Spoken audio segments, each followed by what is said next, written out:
Bonjour, merci d'être présent à cette première session du vendredi, alors qu'on a tous bu beaucoup hier soir et qu'on s'est couché très tard. Je voulais dire brièvement, je ne le redirai pas, mais que je suis extrêmement honoré d'être à côté de Sir John, que j'admire profondément depuis très longtemps et dont j'ai lu pas mal de livres. Donc nous allons tous les deux présider cette session sur la contradiction ou la complémentarité entre l'accessibilité et la sécurité en matière d'opioïdes agonistes. Et je vais donc demander à Yifrah KAMINER de nous faire le premier exposé sur les overdoses chez les jeunes, le rôle de l'intentionnalité suicidaire. J'ajoute que, contrairement à ce que ce programme indique, il n'est pas de Minneapolis, il m'a demandé d'insister là-dessus, mais de l'Université du Connecticut. À vous la parole.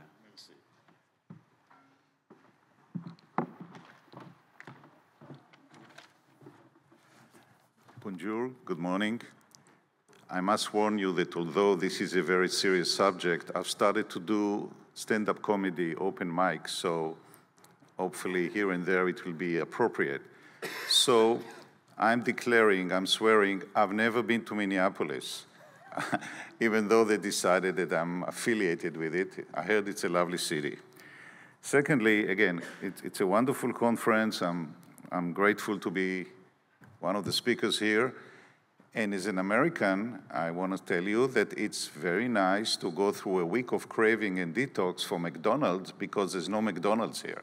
So talking about food addiction, Biarritz is a good place for detox. J'aime la beaucoup. Okay, so now let's get back to the serious material because this is very serious and this is what I call the elephant in the room that we need to address.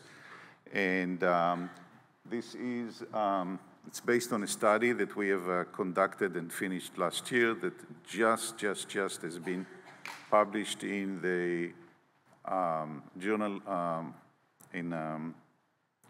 Journal of Addiction Medicine, and if people are interested. This is my disclosures. Please buy my books because my kids want me to sell more copies than Harry Potter. So go to Amazon and buy my books. I also write children books, and so it's a lot of fun. Terminology. It's very important to address terminology because when we use the term overdose, it's a lay person term.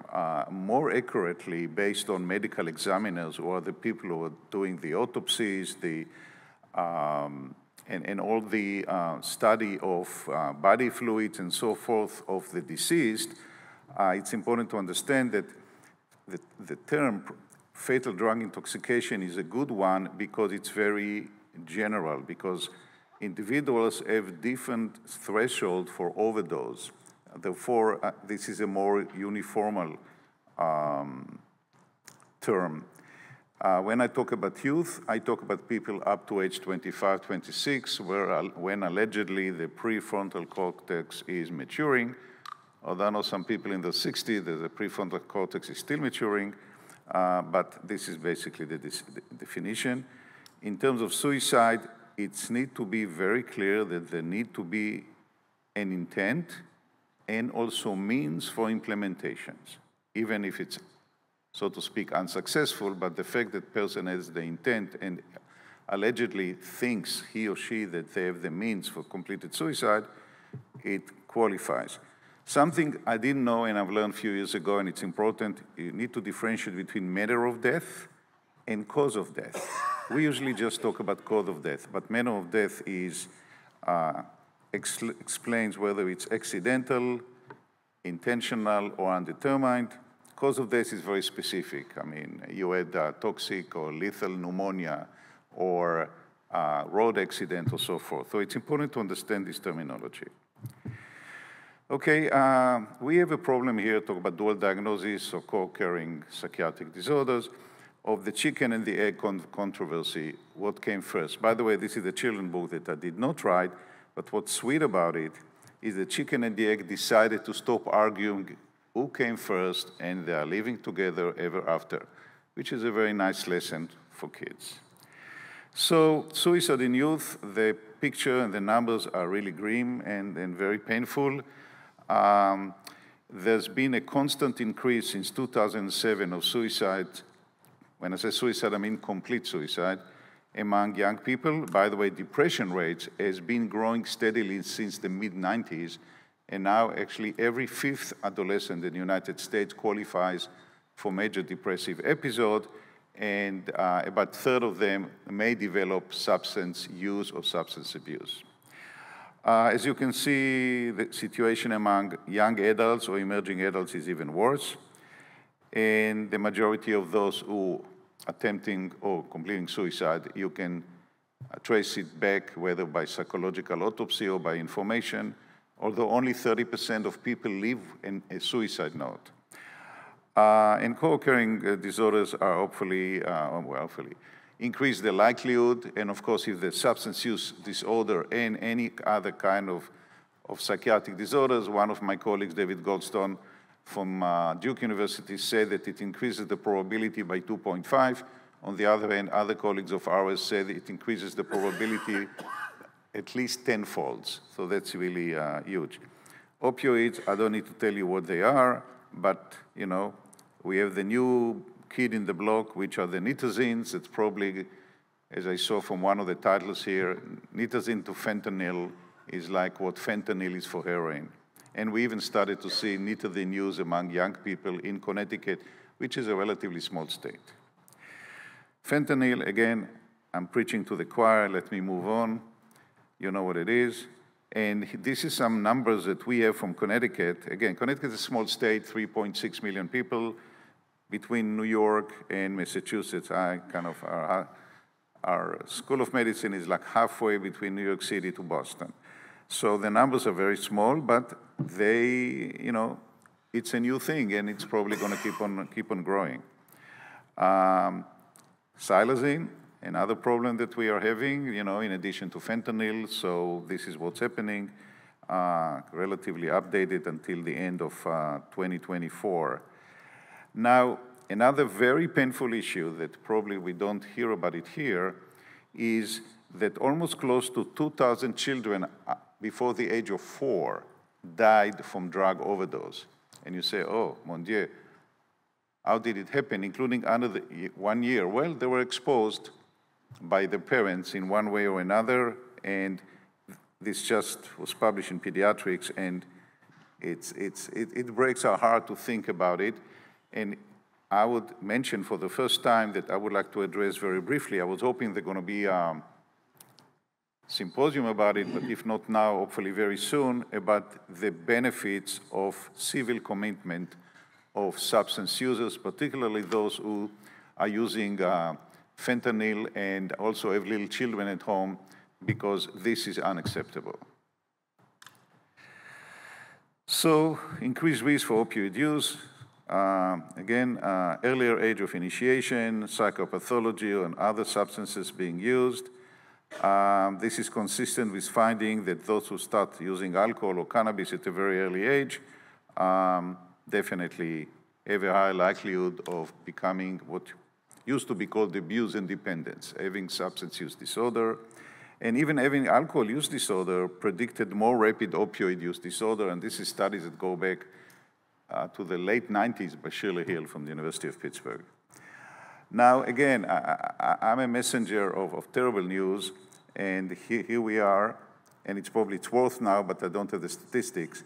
So fatal overdose rose sharply among teens, and as you can see, it was 2.4 deaths per 100,000 up to 2019. Then it jumped to almost like doubled. And in 2021, 1 year, guys, 1 year change, it's another 25%. And I don't have all the updated pictures right now, but it's probably not better, even worse. And again, fentanyl was identified in most of them. So adolescents do have access to fentanyl. Now, in terms of suicidal motivation, I'd like to cite the studies done by Hilary Connery and Roger Weiss from McLean Hospital that really inspired my research with young people. And as you can see, they looked at it and found out among survivors of OD that there is some kind of a continuity. It's not binary. It's like a wish to die versus having an intent to die. And as you can see, there is definitely correlation of moderate magnitude, 0.58, and it's really a very important kind of to understand. And I would like to refer you to a couple of papers headed by Hilary Connery and that are more detailed about what they found and what does it look like. Death of despair. This is a growing term that I don't know if you hear it in Europe, but people talk about it more and more in the United States. And as you can see, this is a very recent slide that I made. There is, beside the fact that the United States, unfortunately, is the worst in terms of probability of death by overdose, the area that suffers most is called Appalachia. Appalachia is an area of working class people, especially miners in states like Kentucky, Virginia, West Virginia, all this area. And it's a young people, white people usually 40 to 60, with very low education level, very few prospects at work. People get depressed, people get lonely, people start drinking, using drugs, including opioids, and die early. So it's called death of despair. One of my presentation, which I'm not making here, is talk about the fact that one of the reasons that suicide rates keep on going on among young people in the United States, because we are not paying attention to changes in trends. One of them is if 100,000 people in the United States die every year from drug overdose, how does it affect their children? Wouldn't you expect the children to be anxious, depressed, lost, lonely, hopeless, helpless, suicidal? That's a large chunk of number. There's some other reason and issue that I will not talk about right now because it's not part of my presentation, but there's a lot of issues to think about why things are getting worse and not better. Not to mention my statement, which is that there is an inverse correlation between the progress of technology and mental health conditions in young people. Every kid wants to have iPhone 20 and Galaxy 300, and yet depression rates going up, suicide rate going up. The quickest rising segment of suicide in the population in the United States are girls aged 10 to 14. I've been around for many years. I haven't seen this 10 or 15 years ago. So the times are changing, and not for the better of our children. And I'll stop here, but I want to introduce to you the term death of despair because it's very important.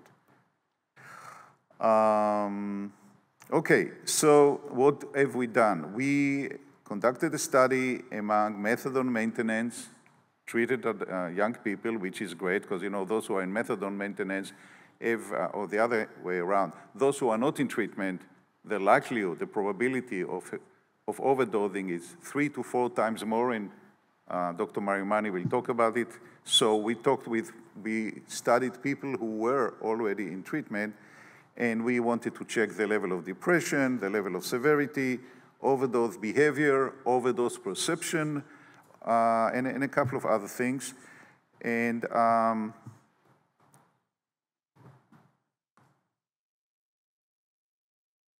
okay, you probably will have difficulties to see this, but the bottom line, these are like a collection of individuals. And remember, 18 to 26, in responding to all the questionnaires that we asked. The point, again, heartbreaking, unbelievable, people up to age of 26, multiple episodes of OD, 3 or even 7, and the people have survived. So this is really very, very, very, very bad news. And one of the things a lot of people don't know, and I think it's important to make the public aware, the fact that somebody has been resuscitated and revitalized by naloxone and everybody is happy, naloxone is just a mean to an end.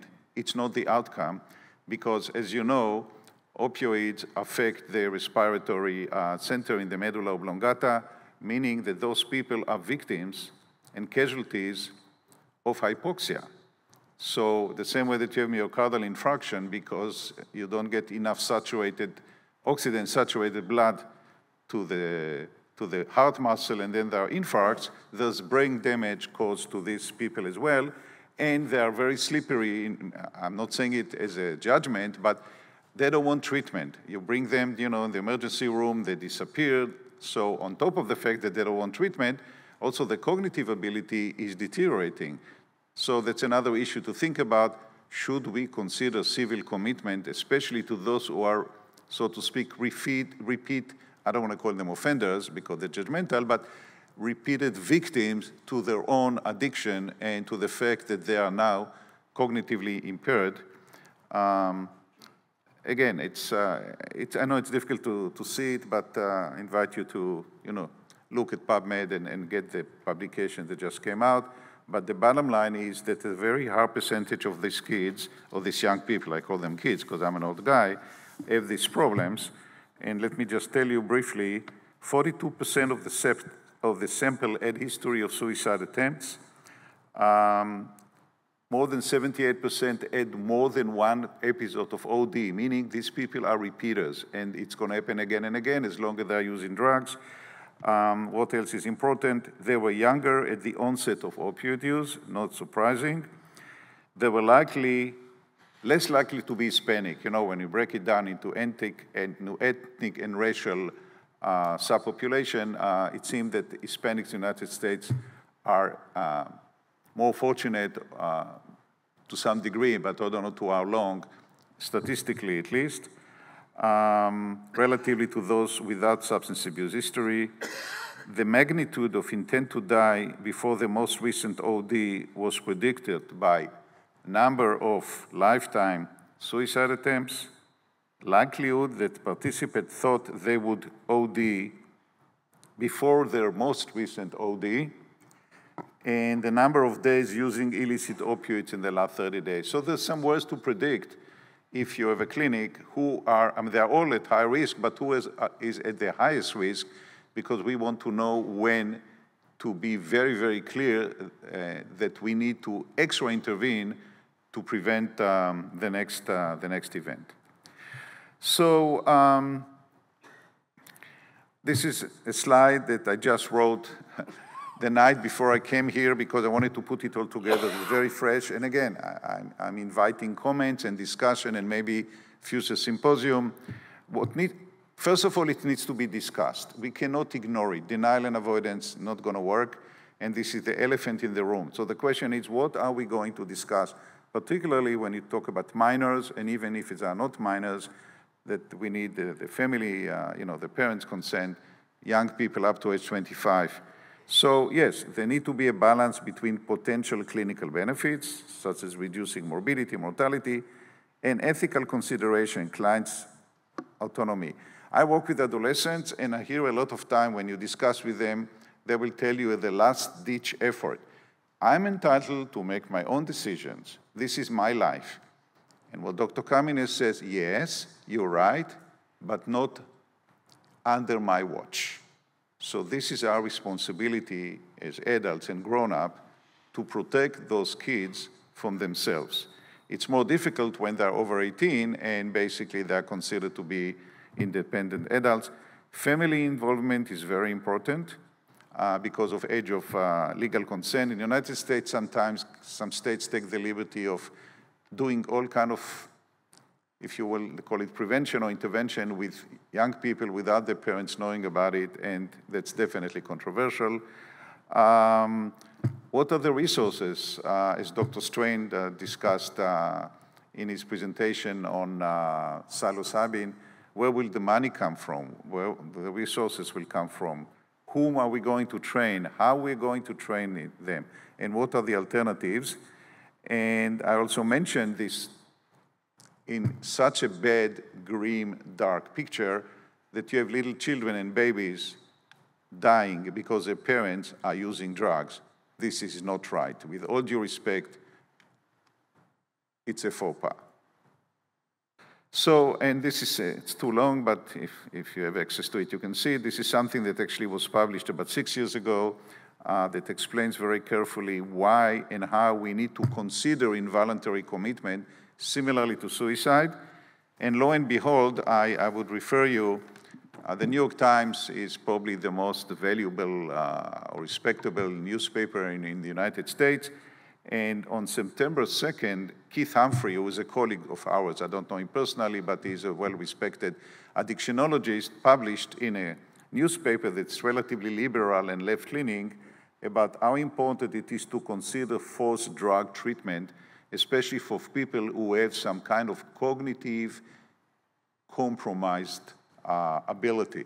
So, you know, we can be very liberal and we can sing all our, you know, all our DEI and whatever stuff of liberalism. American liberalism is not European liberalism.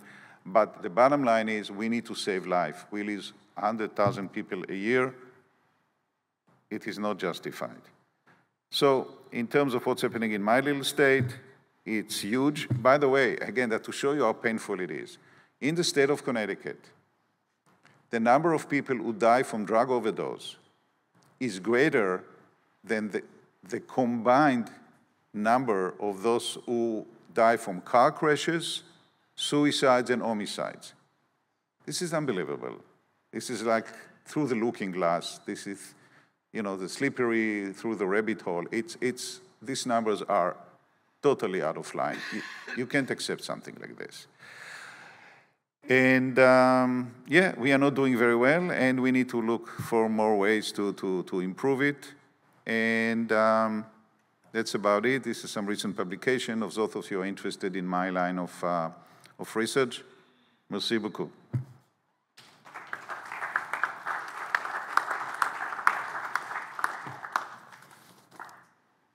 Are we asking questions now or later?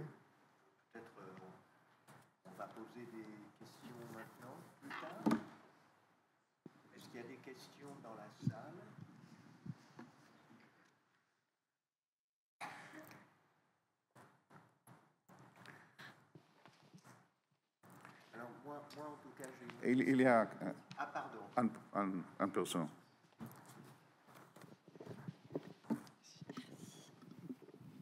Thanks for the presentation. I'm going to challenge you about the civil commitment. And the question is, you mentioned the deaths of despair, which are generally characterized by a loss of autonomy and self-determination, people who feel like they have no more options and no future. You also mentioned the dissolution of families, the loss of parents either to death or incarceration as being a contributing factor. Isn't that exactly what civil commitment does? It disrupts families and it is the ultimate pulling away of autonomy. So I'm not sure how it helps. Okay, first of all, I want you to know that this person is from Minneapolis, where I'm not from. I'm just joking. I'm not going to start the discussion now, but that's exactly what I'm looking for. I would like to have this discussion of nay and yay sayers, and let's discuss what, when, how much, and for whom. Otherwise, it's going to be a total pie in the sky. And yes, I'm very sensitive to these issues, particularly because I work with children and adolescents. And I think that sometimes, I know you're going to hate me for saying this, it's jokingly, but sometimes it's true. Sometimes parentectomy is not the worst thing when you are living with parents that might kill you, either intentionally or unintentionally. And I refer you to the article in Pediatrics that blows our mind. It's unbelievable. 2,000 children aged 0 to 4 that perished because they lived with parents who have drug problems. This is unacceptable. There's nothing holier than life. So with all due respect to autonomy issues, we need to come with some criteria. Similarly to suicide, how many times do I see in the emergency room parents who bring a kid, an adolescent, who is suicidal, and through the night they say, well, you know, we'll take him home, he promised he won't do it anymore. When they are in the ER, we're going to make the decision based on the criteria established. And of course, they threaten you with lawyers and everything. You know, in the United States, it's all about you know, suing you here and suing you there, but that's why we need to have a good discussion and come up with criteria and then measure the outcome, see how many lives are we saving. There's ways to study it, and those of you here involved in medication trials, you know that you can predict how many depressions will be remitted, or how many people will not die because of using this and that amount. So thank you for challenging me, but I'm not getting into this duel. I would love to have it, and the more controversy, the better, because it's important that everybody will have the opportunity to express their opinion, and then we will have to vote, and we will have to make a decision, and we'll have to follow the decision. So even in Minneapolis, and one day I'm going to visit you. Anything else? Écoutez, je crois qu'on va s'arrêter là parce que le temps tourne. J'avais une question à vous poser. Je vous la poserai tout à l'heure s'il nous reste du temps. Merci. Et donc, je vais passer la parole à Monsieur Maremanni, qu'on ne présente plus, et donc que je ne présenterai pas. Il va nous parler des risques liés aux faibles doses d'opioïdes agonistes. Les faibles doses d'opioïdes agonistes tuent. Il va nous expliquer comment.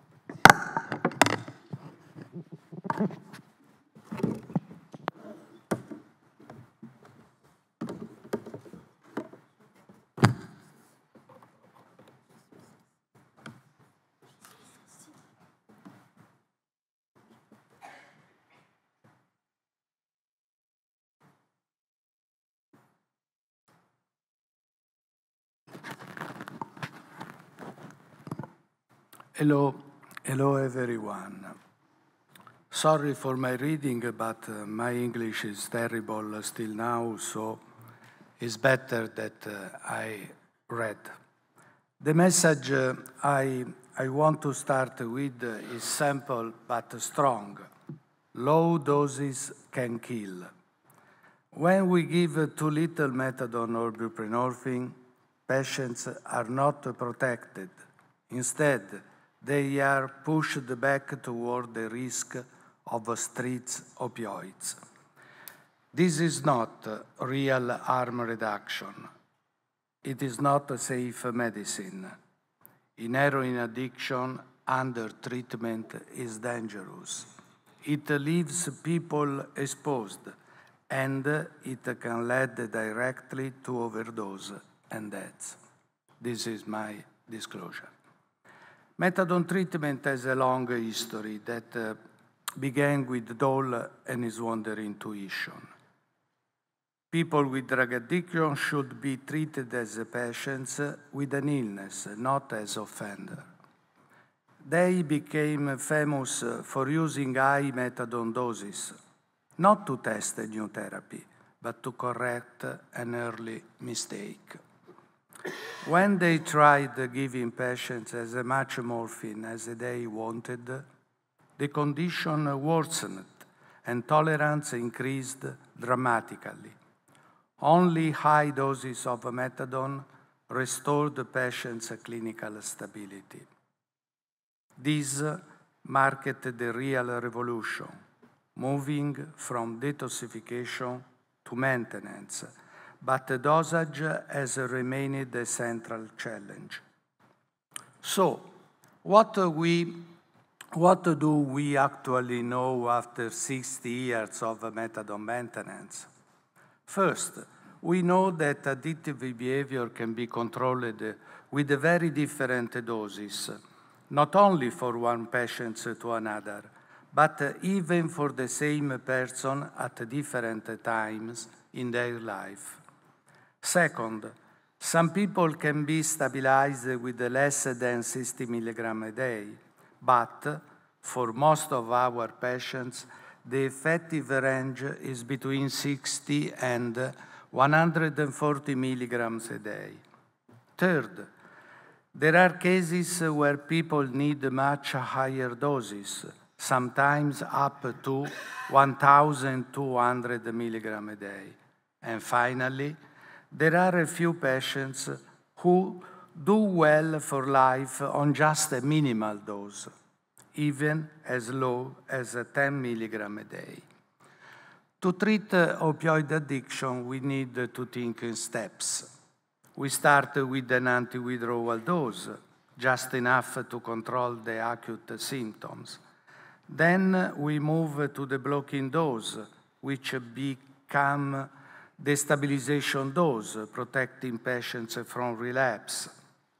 After that, we enter the maintenance phase with the maintenance dose that keeps them stable over time. And finally, if possible, we can gradually reduce the dose until the medication is stopped. So, in practice, we deal with 4 kinds of doses: anti-withdrawal, blocking or stabilization, and maintenance. This slide compares methadone dosages over the first 3 years in patients with and without dual disorder. During the first months, doses are slightly higher in patients without comorbidity, but from the 6th month onwards, those with dual disorder require consistently higher levels. Interestingly, at Q8, the disengagement phase is interrupted. Those rise again, returning to the stabilization range. The key message is that the dosage over time is not a straight line. It fluctuates, reflecting the patient's evolving clinical and psychological needs. Blocking doses are essential not only for stabilization, but also to protect patients from overdose. Think of the recent deaths in the United States and Canada during the opioid and fentanyl epidemic. Many of these lives could have been saved if the patients had been treated with the proper methadone blocking doses. Back in 1968, during the student revolution in Paris, there was a famous phrase: "Quand les doigts montrent la lune, l'imbécile regarde les doigts." And that is exactly what has happened. Faced with the catastrophe, policymakers have a focus on distributing antagonists to drug users themselves, instead of ensuring proper treatment. But let me ask you, what is better, to bring someone back from death or to prevent death in the first place? Is the blocking dosage, therefore, the one at which the patient no longer feels the action of heroin? No, that is not enough for us.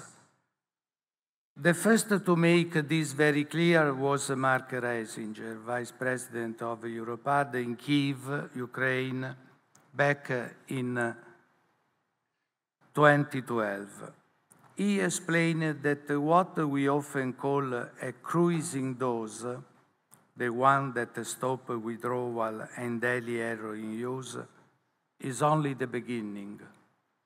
Because dependence is not just inside the body. It extends to places, times, people, the whole environment. That is why opioid agonist doses must go further. They must protect against alcohol and drug abuse, against cravings, even against dreams of heroin, which are often a warning sign of a relapse. The true blocking dose is reached when the patient can say no to heroin, even when it is offered. We can ask, when is a blocking dose really needed and when is it not? It is needed when we want to silence heroin craving, but also when we want to stop high-risk behaviors, like need sharing, infectious disease, or polydrug use. It is needed in pregnancy, where stability is vital, and it is needed in dual disorder, where the risks are higher. On the other hand, it is not always necessary if our only goal is to take away withdrawal symptoms, or simply to help someone regain quality of life and social adjustment. If we decide not to use blocking dosages, or if the patient does not want the blocking dosages, then it means that we are doing harm reduction and not treatment of heroin addiction.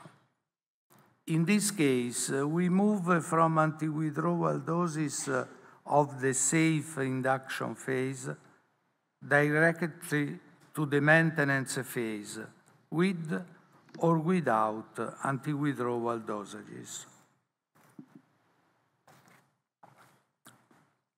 In this way, it will still be difficult to rehabilitate patients. Then we will arrive at the reduction of the medication without having achieved actual rehabilitation, and the consequence will be early readmission. Patients return to treatment less than 1 month after the latest treatment ends, almost in Europe and especially in France. This slide helps us to make a clear distinction between harm reduction and comprehensive treatment. Harm reduction can only succeed if it is not isolated, but fully integrated into the treatment system. In practice, this means a biopsychosocial approach, where drug addiction is addressed at different levels of intervention, biological, psychological, and social, working together. In this study shows that the opioid agonist treatment approach leads to better recovery and higher rates of abstinence from polyuse compared to the harm reduction treatment model, even though patients in agonist opioid treatment had more severe substance use, as well as psychiatric and physical comorbidities. These findings support the possibility of using lower maintenance doses of opioids, but only after proper induction and stabilization, following the Dole and his Wonder method. This is something that the current harm reduction treatment model does not make possible. What I really want to stress here is this. Dosage matters, treatment duration matters, but above all, completing every single stage of treatment is absolutely crucial. And this is not just a theory. It's something we already demonstrated in this landmark study from our group all the way back in 1994. If we look at our patients by treatment stage and compare them with those in harm reduction, the picture becomes clearer.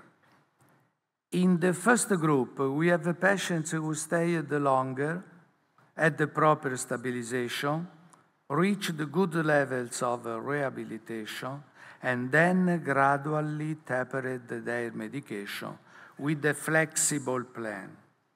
The second group are those on stabilized method of maintenance, following the program regularly and working with the staff. And then, in the third group, we find those who prefer rapid detoxification or who don't really share the philosophy of the program. Now, look at the data. People on very low doses, around 20 milligram, only show better outcome if they have first completed all 4 phases of the Dole-Wonder method. Without the full process, low doses simply do not work. In the past, we showed this very clearly. When seriously ill patients are kept on low doses of methadone within a harm reduction program, cravings for heroin and alcohol increase. And alongside that, we see higher level of psychopathology. So the lower the dose, the greater the suffering, both in terms of relapse and mental health. On the other hand, when Dole-Wonder full methodology is applied, as in this study, the results are striking. Cravings for heroin, for cocaine, and even for alcohol drop significantly after patients enter treatment. And this is achieved simply by using proper methadone blocking dosages. We have seen that the blocking dose must always be individualized. It's never a fixed number. And the same principle applies to stabilization and maintenance doses.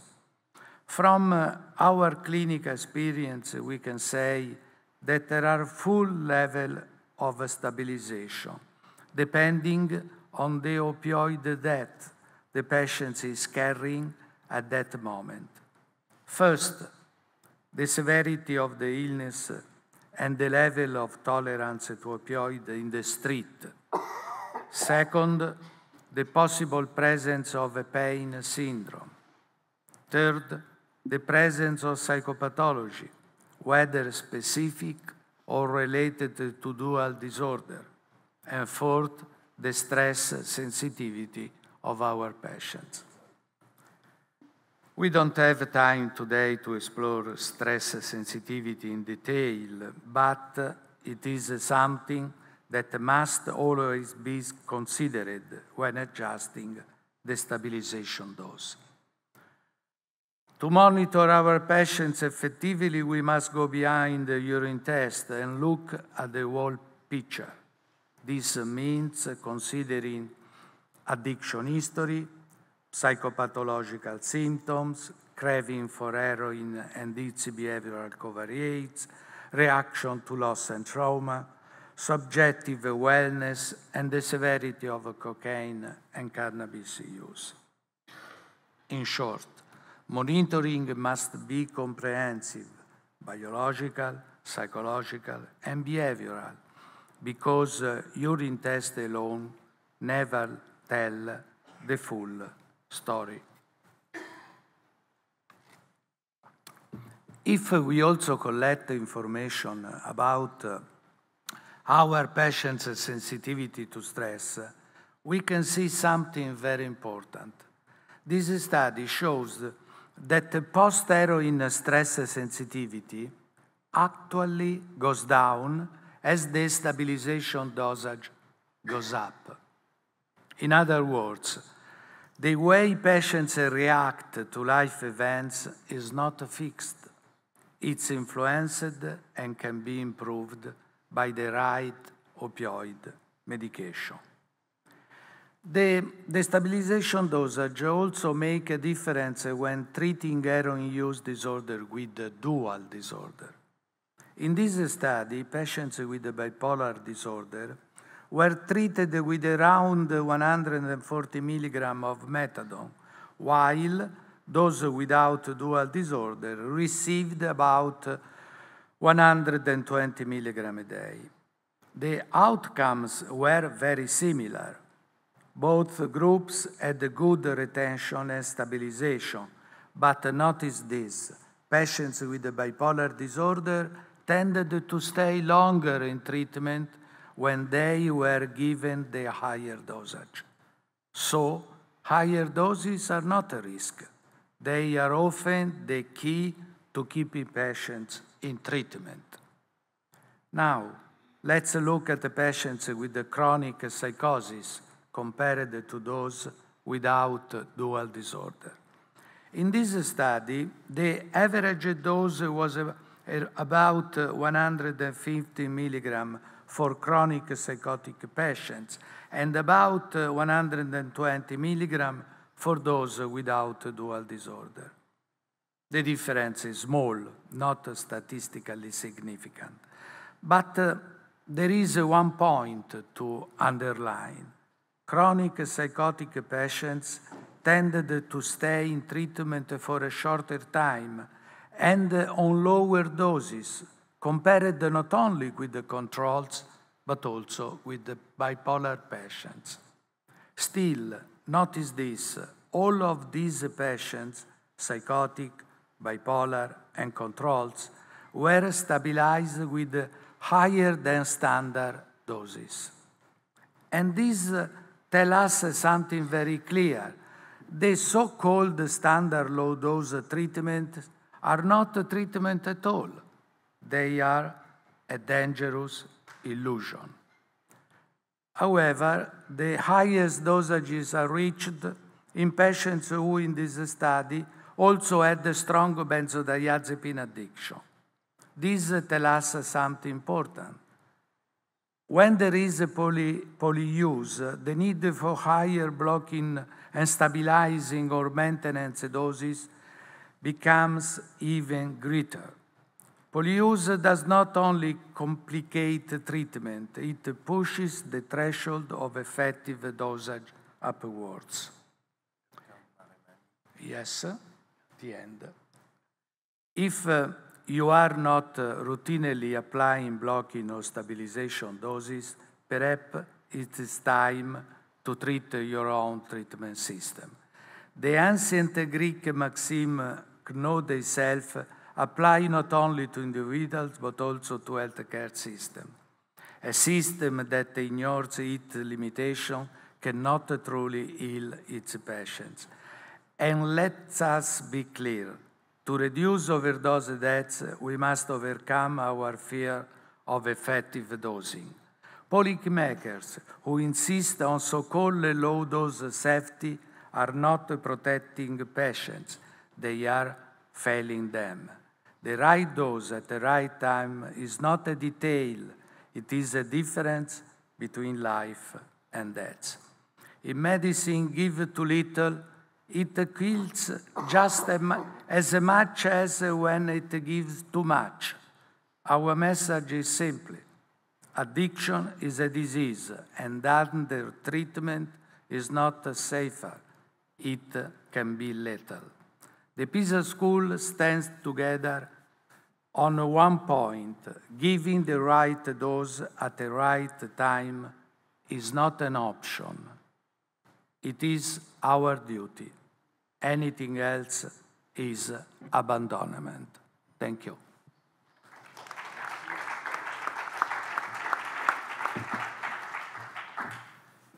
Donc, les questions seront reportées. Pardon? At the end of presentation or now? No, at the end. At the end. Okay. Oui, donc les questions seront reportées à la fin de la session. Et donc, je vais passer la parole à John Strang, Sir John.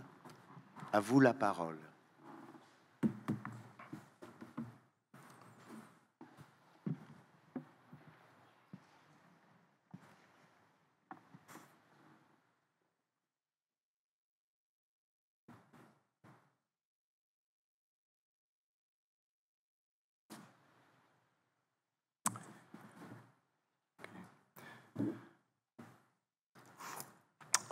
Bonjour, merci pour l'invitation à contribuer aujourd'hui à cette conférence à Biarritz. Vous allez parler français. C'est un grand honneur et aussi une occasion de renouer des amitiés et de nouer de nouvelles relations. Aujourd'hui, je parlerai de la nécessité d'améliorer la prévention des décès dus à une surdose d'opioïdes un domaine de science défaut. Comme vous l'en constaterez, ma maîtrise de la langue française n'est qu'au niveau d'un écolier. Et je propose donc que pour la suite de mon exposé, je passe à parler en anglais. Okay.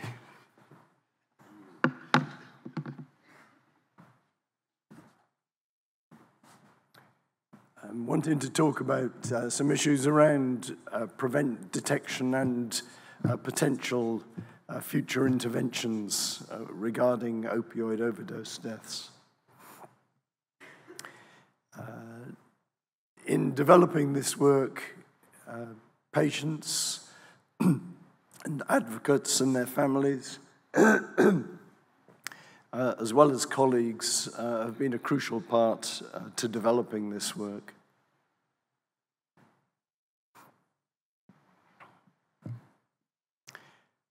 I'm grateful to the organizers for inviting me, and I'm a clinician and an academic, and I've worked with government departments and with different parts of industry in both the medication realm and the technology realm, looking to try and develop new interventions.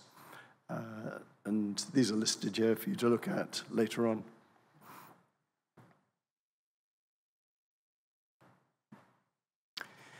So there's 4 areas I'm going to cover. One is just a minute or two about the undone science, asking questions about why we have not developed a better understanding of what happens around opioid overdose and overdose deaths. Secondly, a few minutes about the NALPAUSE study, particularly because we had hoped to be able to have a branch of the study here in the south of France, and the arrangements never finalized. It's a great pity.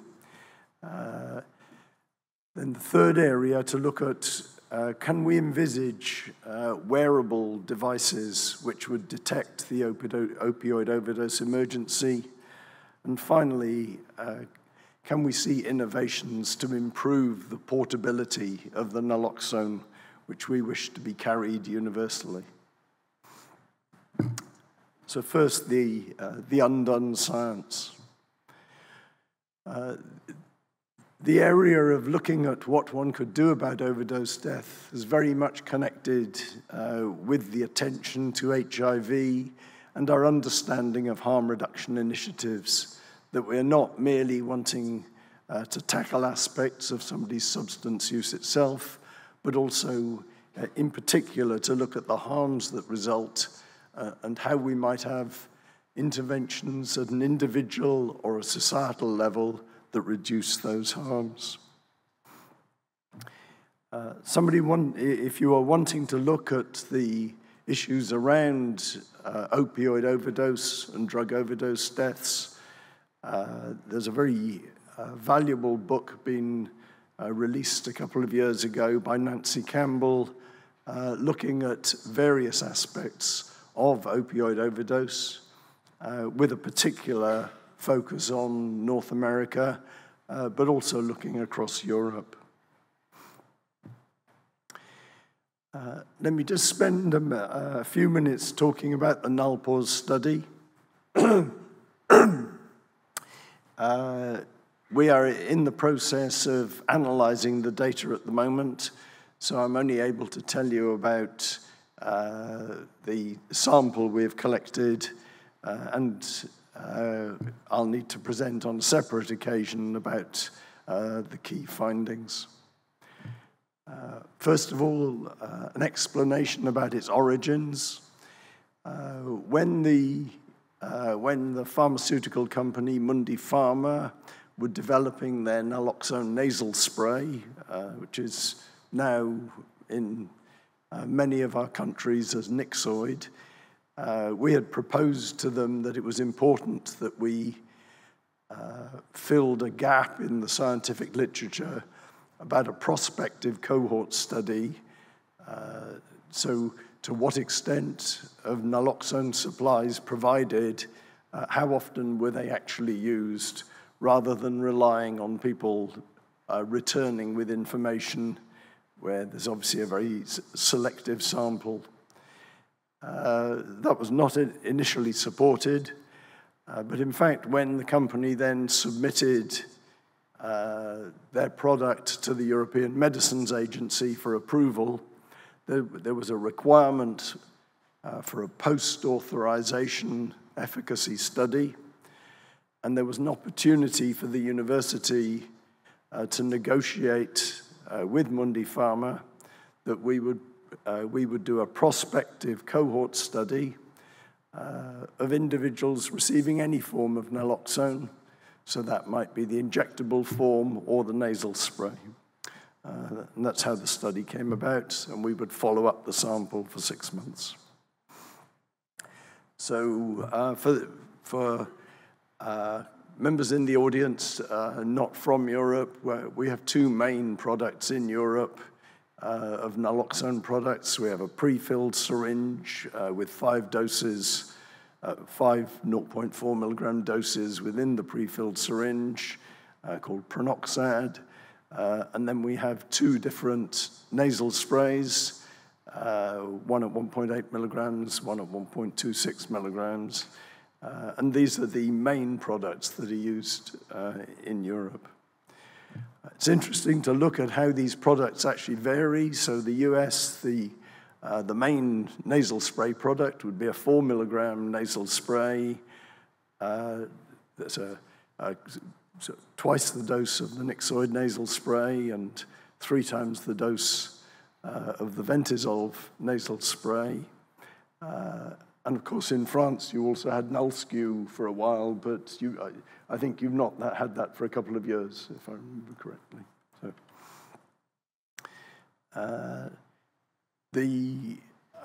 if people are wanting to look at the detail, we have the protocol of the paper that's been published. I won't take you through the detail of it, but I'll just pull out a few points. So it's a prospective cohort. 1,400 people that we recruited to whom naloxone was provided across a number of countries. And we're looking at what occasions were there in that 6-month period where they were then present at an opioid overdose, and what actions did they take when that intervention opportunity arose.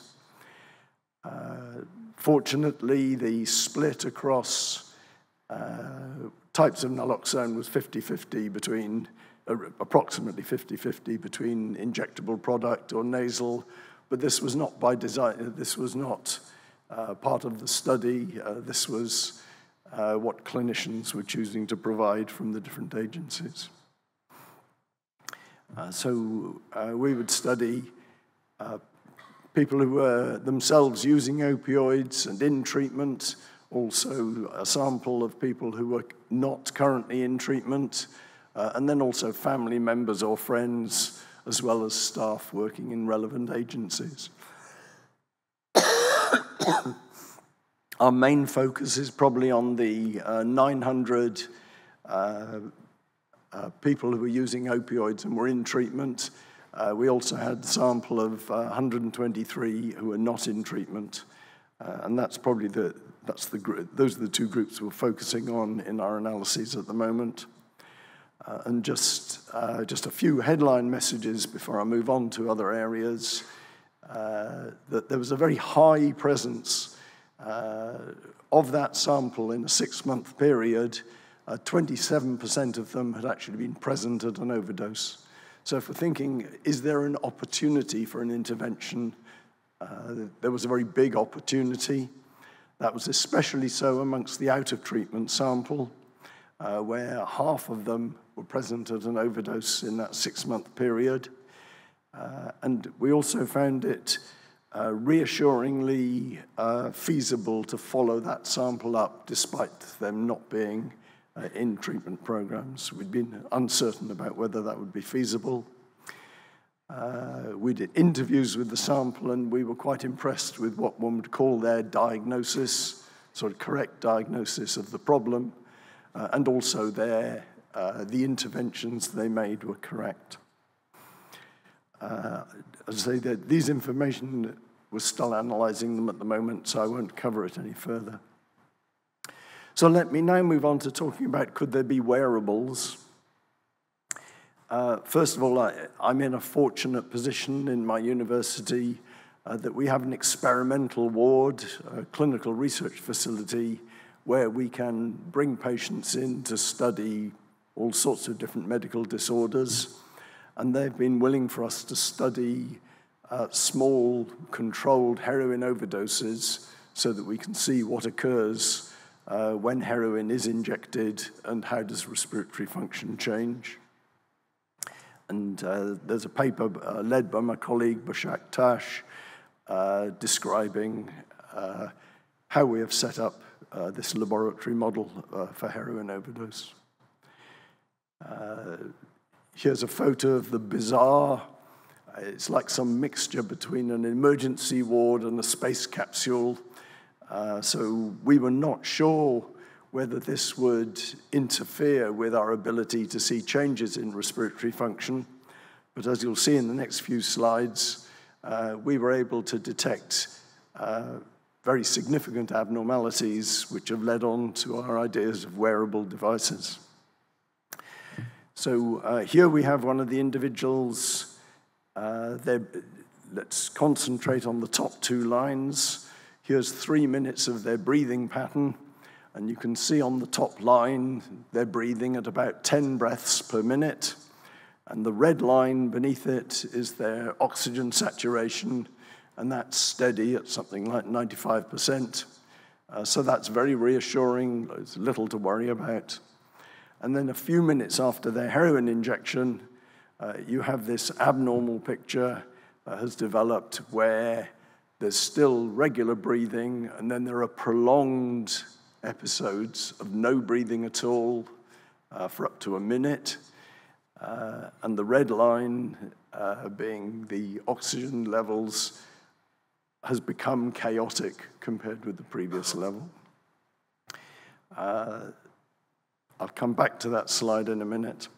But this led us into thinking, with all of the Fitbits or Apple Watches that we wear, should there not be the ability to measure some of our physiological parameters to realize that something has gone wrong, to be able to send an alert signal via via Bluetooth to your phone, to your partner, or even directly to emergency services.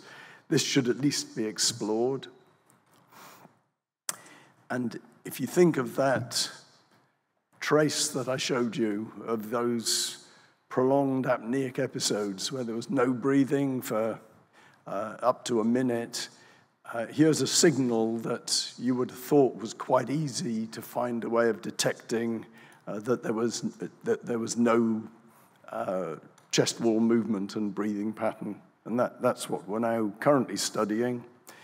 We're working with a small company from Scotland who've developed a prototype wearable chest sensor, which is a 3D accelerometer. I think the next slide, we have a paper describing the device itself, which people are welcome to read. It's quite a heavy-going paper about the device. And the 3D accelerometer shows the different movements of the chest wall as people breathe in and out. And so it's disruption of this pattern that one's looking for the apneic episodes. And we're in the middle of studying this at the moment. This would be how it would send a message via Bluetooth and send an alert to a partner. Our first study was with a supervised injecting facility, so working with colleagues in Australia, in Sydney. We were looking at people visiting the supervised injecting center. And with the numbers at the bottom, so we recorded more than 1,000 visits to the supervised injecting center. There were 80 visits where there was some clinical concern about whether the opiate injector was having problems, but for most of them there was not an emergency, but for 10 of them it was a full overdose emergency. And so we're looking at the clinical records and the traces from the chest sensor across those different episodes. And, we're looking at that at the moment. These are the sorts of traces that are detected. I won't go into the detail of the analyzing of them, but there's a paper that's just been published last week with some of these traces for people to look at if they want to see more detail. There's also a protocol paper about the next study we're doing, where we're looking at constant wearing of this device by people who are doing the study in a hostel for homeless populations, checking on drug use events amongst this population, and whether we are able to successfully detect when minor overdoses have occurred. We're currently analyzing those data, and I hope to get a result from my colleagues when we go back into work next week. Okay, finally, I just want to talk about some work we're doing around could one not have a much more portable version of naloxone.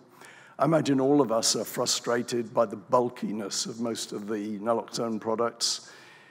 I've met with companies producing it, and they turn up with a little briefcase and somehow expect drug users to wander around carrying a briefcase with them, and it's not going to work.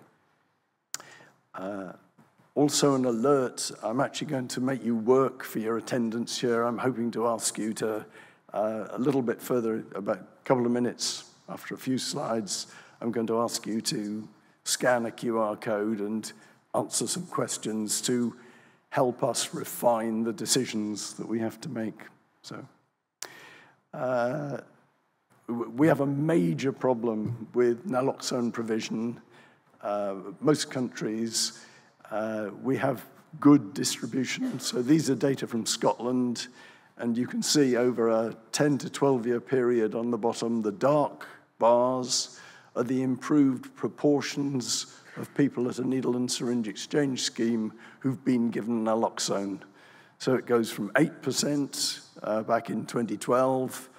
We've now got nearly 70% of attendees have been given naloxone.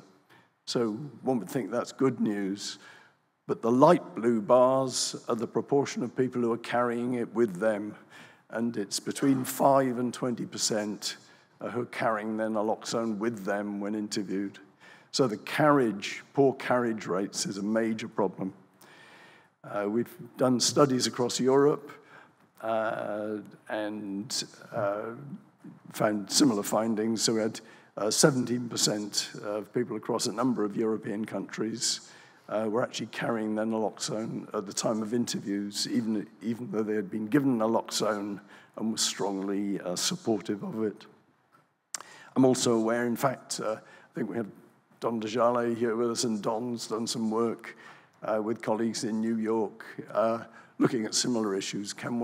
What can one learn about the different patterns of carrying naloxone? I think it's an area that we hadn't properly considered until the last few years, so we need to pay more attention. So we're looking at, could we change the product itself to address possible limitations of nasal naloxone? It was developed with healthy volunteers, all of whom needed to have intact nasal mucosa, must not have a cold, must not have hay fever. But we also need much more dose flexibility, particularly with our concerns about fentanyls and nitazines and synthetics. With colleagues in our pharmaceutical science department, we were able to show proof of concept development of a lyophilized, a sort of freeze-dried wafer of naloxone that appeared to be reasonably stable and would rapidly disintegrate on contact with the inside of the cheek in the mouth. And that led us to look at whether we could develop this further into a viable product. My colleagues in pharmaceutical sciences were able to test it for different temperatures, different degrees of moisture, and so on. And we've recently had government funding to take this work forward. And you'll see a mock-up in the picture about what we hope the product would be, which would be a strip of 10 doses of naloxone in an instant dispersal wafer that would be credit card sized. So like a donor card, you just put it in your wallet, and 2 years later, when you're at the emergency situation, you suddenly remember, do I still have that naloxone that was given to me 2 years ago? I don't have time. I've got a video about what it looks like, but it's a credit card size in a wallet. We're now at the stage that we've we've shown the feasibility of manufacture. This was the actual first batch about 18 months ago, proving the stability of the product, and this is still on stability testing at the moment. And this was the batch for healthy volunteer study, which we're due to start next month, where we'll be testing the blood levels, looking at does it get adequately quickly absorbed and adequately efficiently absorbed to be a true competitor product for the future. We're currently at the point of needing to decide what do we think are the key parameters, and this is the bit where I'm going to ask for your help with some of the decisions we've got to make now about which parameters of the curve do we think are important and what doses do we think we should have. So if you're willing to help out with key decision-making we're needing to make at the moment, if I can give you a minute or two just to scan the QR code and give me your thoughts on decisions we should make for the future. And I'll let colleagues do that, and then I've just got 2 more slides after that. So maybe when somebody's finished filling in the questions, if they put their hand up, so I'll realize that you've had enough time.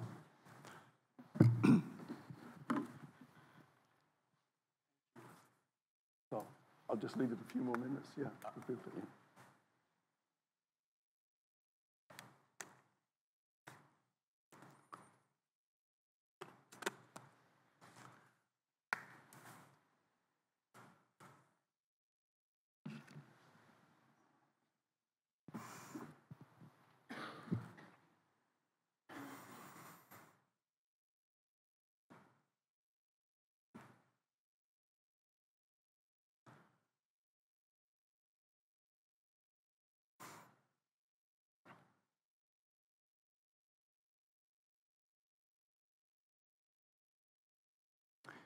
I'll just do my concluding points while some of you are finishing those questions. So I think it's an area we've not pushed the science field fast enough to give it the attention that it deserves.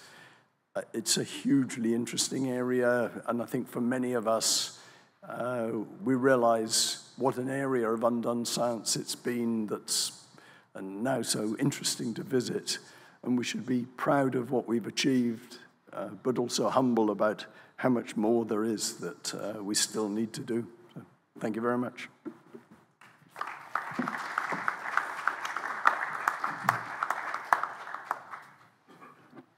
Merci, Sir John. La dernière intervention sera celle de Marie-Geoffrey-Roustide de l'INSERM et qui va nous présenter la dernière enquête Coquelicot. Alors, oui, entre autres. Je vais présenter en effet les derniers résultats de l'enquête Coquelicot qui n'ont jamais été présentés à ce jour.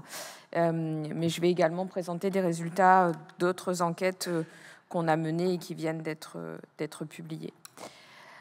Donc, je suis Marie-Geoffrey-Roustide, je suis sociologue, chercheur à l'INSERM, et donc je vais vous présenter des éléments sur l'évaluation de la politique de réduction des risques en France, des avancées, mais des populations encore discriminées dans les soins.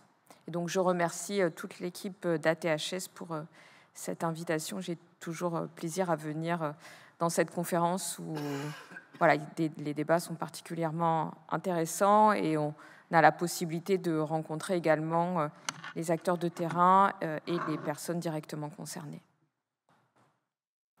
Alors, tout d'abord, quelques éléments de présentation pour nos amis internationaux sur le modèle français de réduction des risques. Donc, on parle des overdoses aujourd'hui. Donc, en fait, j'ai envisagé cette diapositive aussi en écho, en comparaison à la situation américaine. J'y reviendrai tout à l'heure, puisqu'on a mené des travaux avec ma collègue Honora Englander et mon collègue Benjamin Rolland sur la comparaison entre le modèle français de réduction des risques et le modèle américain. Donc, en fait, la France, par rapport aux États-Unis, se caractérise donc par une politique de réduction des risques qui est sécurisée par son inscription dans la loi de santé de 2004 et qui est également cadrée par un référentiel national. Ce qui caractérise également la situation française, c'est que, contrairement aux États-Unis, la réduction des risques est soutenue par des financements publics importants et constants par rapport aux États-Unis, même s'ils pourraient toujours effectivement être plus nombreux étant donné l'augmentation de la population qui va dans les services de réduction des risques. Mais si on compare aux États-Unis, on a des financements qui sont constants et qui sont publics surtout. Et donc cela permet un accès à la réduction des risques gratuit et disponible sur l'ensemble du territoire. Et donc le modèle français de réduction des risques inclut une approche biomédicale qui est portée par la dictologie. Il y a également une approche médico-sociale. Mais aujourd'hui, je vais me centrer sur la question des TAO, donc qui est une approche biomédicale, donc qui se caractérise en France par une très grande accessibilité aux traitements agonistes opiacés, donc qui sont disponibles en France depuis 1995 pour la méthadone et 1996 pour la buprenorphine. À ce jour, on estime qu'il y aurait 177 000 personnes sous TAO en France, d'après les dernières données de 2023. Alors là, je vais vous présenter des données de l'Agence européenne des drogues. Oui, dans ma présentation, j'ai oublié de mentionner que j'étais également membre du conseil scientifique de l'Agence européenne des drogues, au-delà de mes fonctions à l'INSERM. Et donc, en fait, c'est des données donc, qui vont de 2010 à 2022. Et là, très clairement, sur cette diapositive, on voit à quel point donc, la France, par rapport à d'autres pays, même par rapport à l'Allemagne, qui a une population un peu plus importante que la France, à quel point notre niveau de traitement agoniste opiacé est beaucoup plus élevé que d'autres pays en Europe. Alors, je vais maintenant parler également des overdoses, toujours avec des données de l'Agence européenne des drogues. Donc, vous voyez sur cette carte donc la part des overdoses, le nombre de cas par million d'habitants. Et donc, plus le bleu est clair, moins il y a de cas. Donc, on voit très bien à quel point la France a un niveau d'overdose beaucoup moins élevé, par exemple, que le Royaume-Uni, qui vient d'être présenté par Sir John Strang, et également que les pays d'Europe du Nord qui sont confrontés à une augmentation importante ces dernières années du nombre d'overdoses opioïdes. Alors, comment expliquer, pour le moment, et on espère que ça va durer, l'absence de crise des overdoses opioïdes en France? Donc, comme je l'indiquais, donc, on a mené donc, des travaux avec Honora Englander, Benjamin Rolland, et l'équipe des Hospices civils de Lyon. Donc l'année dernière, donc on a mené des entretiens avec Honora pour essayer de comprendre les différences entre les États-Unis et la France et essayer de comprendre pourquoi, pour le moment, la France semblait relativement protégée. Donc il y a plusieurs raisons, pour le moment, qui sont des hypothèses. Donc le marché des drogues est différent en France. Pour le moment, on a un fentanyl qui est très peu présent en France. On a également un élément très important qui nous protège, l'existence d'un safe supply en France, c'est-à-dire un marché sécurisé, puisqu'on a une présence d'un marché illicite de sulfate de morphine. Et donc ça, c'est un facteur protecteur très important par rapport aux autres pays. On a également, comme je viens de le présenter, une accessibilité des TAO qui est importante. Donc la prescription de méthadone et de buprenorphine en médecine de ville, dans des centres de traitement des addictions et de réduction des risques, mais également dans des bus bas seuil, ce qui n'existe pas aux États-Unis. Un autre élément qui différencie la France des États-Unis, c'est qu'en fait, on a un respect des patients très important dans la prise en charge, dans le sens où ils sont moins soumis à des contrôles urinaires. Ils peuvent avoir des durées de prescription rallongées pour faciliter leur vie sociale, même si des progrès sont toujours à faire. Et enfin, on a un encadrement et une sécurisation des opioïdes qui est garantie par l'Agence nationale de sécurité du médicament, qui surveille de très près les éventuels risques liés aux opioïdes. La publicité est interdite en France et on a un contrôle strict des conflits d'intérêts. Donc là, ces éléments que je vous présente sont des éléments donc qui sont issus du travail que nous avons fait avec Honora Englander et Benjamin Rolland. Et là, nous lançons un grand programme de recherche qui s'appelle le programme FOR, avec plusieurs équipes françaises et internationales, et qui va nous permettre de faire des enquêtes approfondies sur cette question-là pour comprendre pour essayer de comprendre si la France est préparée ou fragilisée. Alors, je vais ensuite vous présenter également des éléments de l'enquête Coquelicot qui montrent qu'il y a un certain nombre de fragilités. Alors, toujours concernant la comparaison entre la France et les États-Unis sur la question des overdoses, donc je vous ai parlé donc des travaux que nous avons faits avec Honora, mais j'ai également fait des travaux sur cette question-là avec d'autres collègues américains, Max Thiego Ngemeni et également Jules Netherland et Elena Hansen. Donc, nous avons publié ces travaux dans American Journal of Public Health en 2022. Et nous avons comparé donc la situation en matière d'accès à la buprenorphine en France et aux États-Unis, donc qui est caractérisée par la courbe bleue, et l'évolution des overdoses, donc qui est caractérisée par la courbe orange. Donc vous voyez que quand on compare les deux situations, France et États-Unis, les différences sont absolument criantes. Donc on voit effectivement qu'il y a une évolution parallèle de l'accès au traitement agoniste opiacés et une évolution concernant la hausse des overdoses aux États-Unis, et en France un niveau très bas alors qu'on a un accès très élevé à la buprenorphine.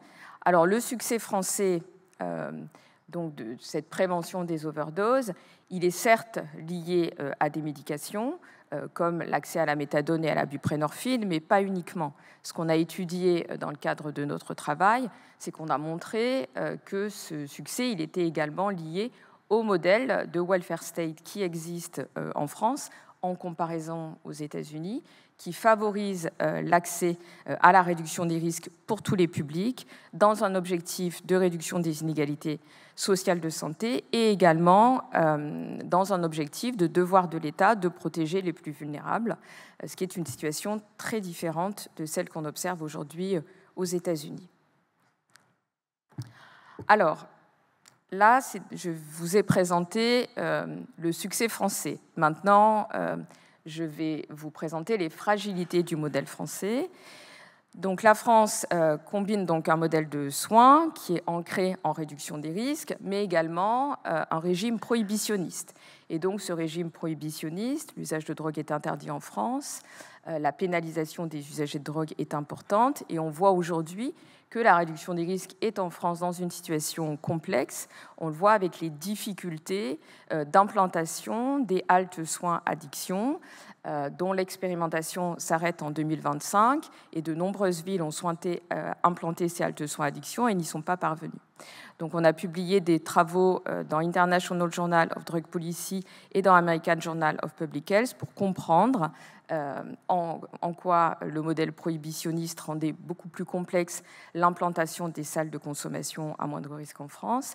Et par ailleurs, la littérature internationale, au-delà des travaux que nous avons menés en France et en Europe, montre que la prohibition a un impact négatif sur les droits fondamentaux des personnes utilisatrices de drogue, l'accès à la santé et l'inclusion sociale des personnes est limitée par la prohibition parce qu'elles ont peur en permanence d'être arrêtées par la police, et ce qui limite leur accès aux soins et ce qui augmente leur exposition aux risques infectieux. Et par ailleurs, d'autres travaux ont montré qu'en raison du régime prohibitionniste et de la pénalisation des drogues, les personnes utilisatrices de drogue se sentaient moins légitimes à être prises en charge. Alors, je vais passer maintenant à l'enquête Coquelicot. Donc, je la présente très rapidement, parce que nous avons peu de temps. Donc, l'enquête Coquelicot, c'est une enquête de séroprévalence multicentrique avec un plan de sondage de type Time Location Sampling qui inclut la méthode généralisée du partage des poids. Le critère d'inclusion, c'est tout usager de drogue ayant eu des pratiques d'injection ou de sniff, quelle que soit la substance, ou toute personne ayant fumé du crack au moins une fois dans sa vie et qui est âgée de plus de 18 ans. La dernière édition de l'enquête a été réalisée en 2023. Nous avons recruté 2125 usagers qui ont été tirés au sort dans 195 structures et dans 27 villes en France. Les structures qui participent à l'enquête sont les XAPA, les CARUD, mais également tout service accueillant des usagers qui correspondent à ces critères d'inclusion. Et donc, on répète cette enquête depuis 2004 avec différents objectifs, dont un des objectifs est de contribuer à l'évaluation de la politique de réduction des risques. Alors, voilà les résultats de l'enquête Coquelicot qui étaient annoncés et qui sont inédits, que je présente pour la première fois. Donc, un des résultats très préoccupants de l'enquête Coquelicot, c'est la question des refus de soins. Donc, dans cette enquête, pour la première fois, nous avons mesuré les refus de soins. Alors, en 2004, nous n'avions pas de questions sur les refus de soins, mais dans l'édition 2011, nous avions ajouté des questions sur les difficultés à obtenir des seringues. Et en fait, en 2011, on avait 30% des usagers qui avaient participé à l'enquête et qui fréquentent les CARUD et XAPA, qui nous avaient rapporté avoir des difficultés à obtenir des seringues. Donc, on a ajouté dans l'enquête 2023 tout un bloc de questions sur les discriminations dans les soins. Et donc là, les données montrent qu'on a 24% des usagers qui déclarent avoir eu un refus de soins de la part d'un médecin pour leur prescrire des TAO. 22% des usagers ayant participé à l'enquête déclarent avoir eu un refus de la part d'un pharmacien de fournir des TAO avec ordonnance. 19% un refus de la part de pharmaciens de délivrer des seringues. 15% un refus de prise en charge par un médecin généraliste, 13% un refus de prise en charge aux urgences, 4% un refus de prise en charge en XAPA et 3% un refus de prise en charge en CARUD. Donc il s'agit de résultats extrêmement préoccupants, sachant que dans l'enquête Coquelicot, on inclut des populations qui sont incluses dans les soins et dans la réduction des risques, et non pas des populations cachées qui sont certainement confrontées encore plus à des refus de soins. Et alors on a regardé en analyse multivariée, toutes choses égales par ailleurs, quels étaient les facteurs associés à un refus de soins. Et donc là, ce que les analyses ont montré, c'est que les facteurs associés au refus de soins sont d'avoir été injecteur au cours de la vie, d'avoir vécu des événements traumatisants au cours de sa vie, d'avoir subi des discriminations en raison de son origine ethno-raciale, d'avoir été consommateur de crack au cours de la vie, d'avoir été hospitalisé en psychiatrie et également d'avoir fait une overdose au cours de la vie. Alors, au-delà de l'enquête Coquelicot, je voulais également illustrer cette question des refus de soins par une autre enquête que nous avons menée pour Médecins du Monde sur l'impact de la pénalisation sur l'accès aux soins. Et là, c'était une enquête qualitative que nous avons réalisée en 2022-2023. Et donc, ce que cette enquête montre, c'est que malgré l'inscription de la réduction des risques dans la loi de santé 2024, cette politique de réduction est fragile, donc en raison de la pénalisation des drogues et du statut paradoxal de la réduction des risques dans un contexte de prohibition qui favorise la discrimination des personnes utilisatrices de substances, comme je viens de le montrer également, cette discrimination dans les soins à partir de données quantitatives de l'enquête Coquelicot. Et là, notre recherche que nous avons menée avec Médecins du Monde et avec une approche différente qui était une approche qualitative, mais au cours de la même période, a montré que l'accès aux seringues est parfois difficile, même dans les grandes villes. Et donc, une des explications de ces difficultés dans l'accès aux soins, c'est le changement de génération de professionnels qui sont aujourd'hui moins impactés que ne l'avaient été les professionnels qui exerçaient dans les années 80-90 par l'hécatombe de l'épidémie de VIH. Donc en fait, ce que nous indique cette professionnelle qu'on a interrogée en entretien, elle nous dit, j'ouvre les guillemets, c'est une citation, « Il y avait dans ma ville quelques pharmaciens qui, de façon historique, travaillaient avec les carudes et qui se sont arrêtés avec les renouvellements de pharmaciens. On a de nouvelles générations qui arrivaient, avec des anciens qui partaient à la retraite, et ces nouvelles générations ne souhaitaient pas du tout, je vais même le dire de façon assez brutale, c'est ce qu'ils nous disent aussi, de voir un tox dans la pharmacie avec des propos assez virulents. Moi, en tant que professionnelle de Carude, j'ai été très étonnée qu'on ne délivre plus de seringues dans certaines pharmacies. À mon avis, il y a un refus qui vient de cette figure du toxico-injecteur aujourd'hui qui fait peur dans les pharmacies. Ces données qui montrent encore une fois la discrimination dans les soins, renforcées par la stigmatisation des usagers de drogues injecteurs, sont confortées par des données de l'Agence européenne des drogues qui montrent que les seringues distribuées en France ne couvrent que la moitié des besoins. Ça veut dire qu'on a la moitié des injections qui ne sont pas réalisées avec des seringues stériles. Donc ces données montrent qu'il y a une stigmatisation importante en lien avec la question de l'usage de drogue. Et donc, des travaux de psychosociologues et de sociologues ont montré que les liens entre la stigmatisation et la santé sont très forts. Le stigma est un des éléments clés des inégalités sociales de santé. Le stigma favorise le stress, la honte, la dépression, l'isolement et les problèmes d'adaptation et a donc des effets néfastes sur la santé des individus. Par ailleurs, le stigma détermine négativement les attitudes des professionnels de santé qui vont être ensuite réticents à soigner ou qui vont maltraiter certains patients en raison de leurs pratiques et de leurs caractéristiques qui sont stigmatisées, comme avec l'usage de drogue. Et certains patients, par ailleurs, c'est le cas de certains patients qui souffrent d'addiction, vont garder le silence sur leurs problèmes de santé, limiter leur recours à des services de santé, par crainte de subir des attitudes et des discours stigmatisants de la part des professionnels de santé. Donc, en conclusion, nous pouvons dire que nos recherches, qu'elles soient qualitatives ou quantitatives, ont mis en évidence que la pénalisation des usagers de drogue rend les vies donc, des personnes utilisatrices de substances plus vulnérables face aux risques en santé, en raison de discrimination dans les soins et de stigmatisation.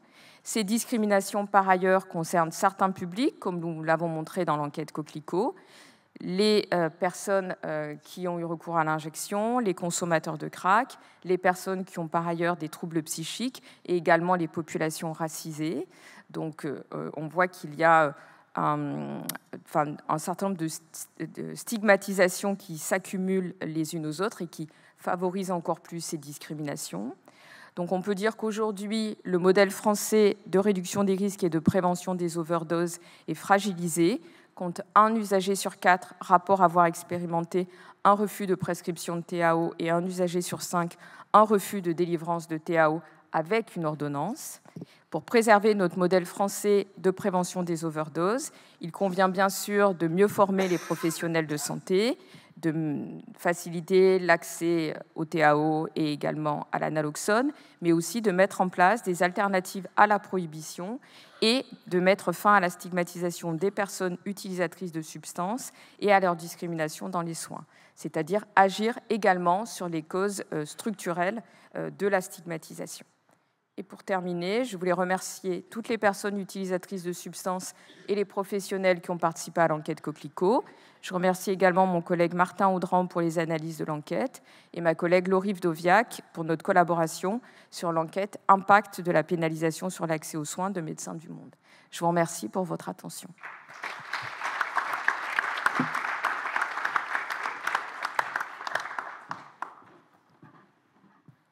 Bon, Bon, alors je suis bien embêté parce que ma montre avance un tout petit peu, mais il doit être... on n'est pas loin de 11h moins le quart, donc je ne sais pas très bien quoi faire. Voilà, c'est ce que me conseille Marie. On va prendre quelques questions.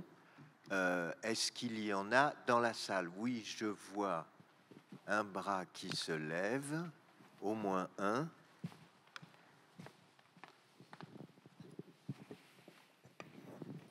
Bonjour, merci beaucoup pour vos présentations. Je voulais dire que mon inquiétude est montée au fur et à mesure de vos présentations.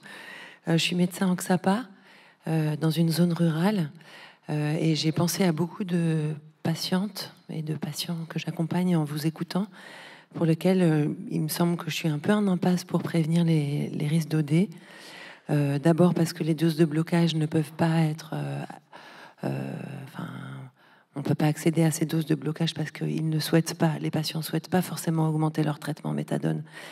Et je pense à des gens qui prennent leur méthadone le matin, vont travailler et consomment de l'héroïne le soir en rentrant du boulot. Et je pense à une dame qui prend 3 grammes le soir en rentrant et qui est à, par exemple, 90 mg de méthadone le matin. Elle ne veut pas augmenter sa méthadone.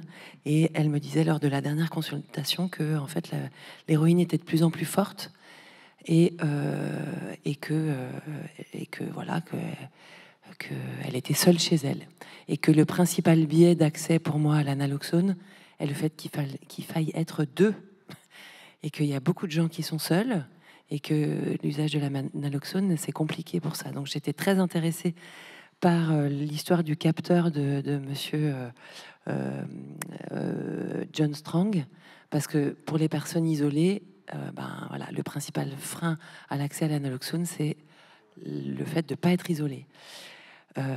Deuxième chose que je voulais dire par rapport à l'enquête Coquelicot, en fait, dans l'EXAPA, on est vraiment embêté pour les moyens RDR parce qu'on n'a pas de budget pour avoir suffisamment de matériel de réduction des risques.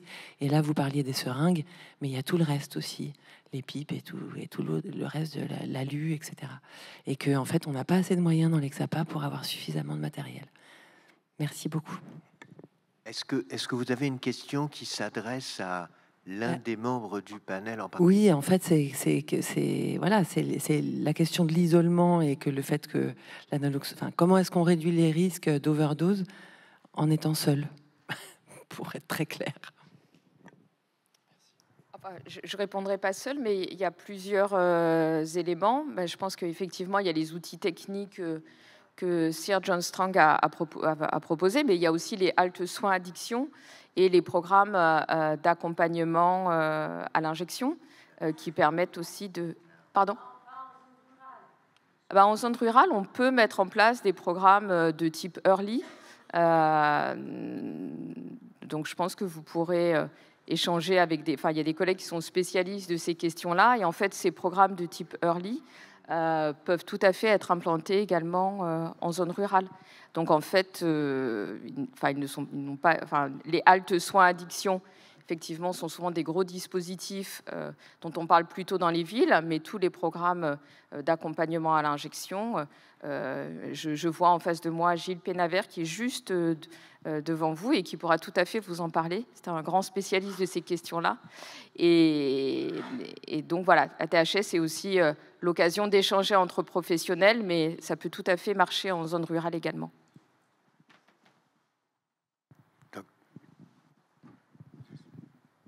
Hello? Yeah, okay. There are different challenges for people who live in rural locations with many medications. You know, if you have emergency services or a defibrillator for a heart attack, but that is why we should look at products which are much simpler for people to carry with them. So like the EpiPen, you need special attention if somebody is in a more rural location, but if it can be carried with you, it overcomes some of that disadvantage. So related to that question, John, I'm not so sure innovation needs to be stepwise. It can skip steps. Can you talk about why you selected an open loop detector rather than a closed loop that just automatically delivers the naloxone via the sensor? I guess one is the ease of the challenge. To have I also think it raises more ethical issues and more anxieties that if you have a closed loop where it might automatically administer an antidote, I think there would be much more anxiety from the user community from it accidentally being triggered, or even triggered when somebody was moderately intoxicated, but not in what they considered to be an overdose situation. I also think it'll be important for wearable devices to be controlled by the individual user themselves. And there have been interesting discussions with colleagues about who should decide at what level of oxygen levels or what level of apnea an intervention should occur. And I think it very much has to be for the individual themselves. But many of my colleagues think that they know best and that they will decide when it should occur. And I don't think it'll work. People will not accept a device that somebody else has chosen how to set it. And that same issue is true for all of the devices that we have on our phones and our watches. If somebody tells me to go and do exercise, it won't work as much. In fact, it won't work at all anyway. But it might work if I was choosing to set it and to put those in there. That would be my own thinking around it. So. John, I would like to ask you a question. I'm an adolescent psychiatrist, so the term developmentally informed is very important. Yeah.